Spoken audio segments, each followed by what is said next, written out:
Des sons, des couleurs, un graphisme. Le jeu Pac-Man ramène toute cette famille dans les années 80. Ce père de 40 ans a voulu retrouver les sensations de son adolescence dans son salon. Bon, moi j'ai gardé de super souvenirs de gamin quand j'allais avec mes parents au restaurant. Ils me donnaient 10 francs et mes parents étaient tranquilles pendant 1 heure et puis je restais scotché aux jeux vidéo. Dans cette borne, 1300 jeux qu'il fait découvrir à Pacom, son fils de 7 ans. Ça me rappelle l'enfance de mon papa et je découvre ce qu'il aime. Et aussi j'aime bien les jeux.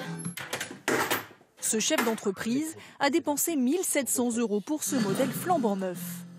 J'ai craqué, je suis rentré dans le magasin, 10 minutes après, j'en avais acheté une. C'est un budget, ouais, mais c'est un budget plaisir. Borne vidéo, jukebox, baby-foot et flipper. Les jeux stars des bistrots reviennent à la mode chez les particuliers. Cette petite boutique l'a bien compris.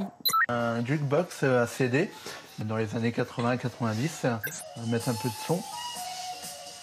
Un flipper Godzilla des années 90 quand le film est sorti.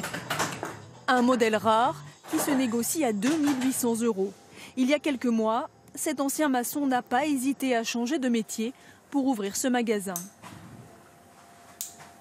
J'ai vu qu'il y avait un business à faire quand même, qu'il y avait pas mal de demandes. Donc au début, j'en vendais 1 ou 2. Et mes clients sont des particuliers, des bars, des gens qui viennent louer pour un événement, pour un mariage. Du vintage, mais aussi des bornes vidéo qu'il crée en y insérant des centaines de jeux achetés sur des sites spécialisés. J'ai un ami qu'on a une borne d'arcade chez lui.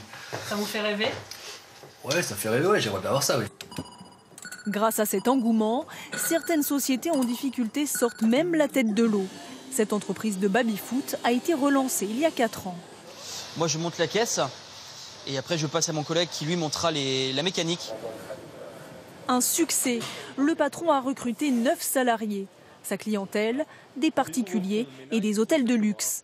Les joueurs sont chromés et nickelés, le tapis est noir. On a produit en 2018 2000 baby-foot, alors qu'on en produisait 800 quand j'ai repris. Les Français ne sont pas les seuls à regretter leurs années bistrot. 20% des ventes se font même à l'étranger.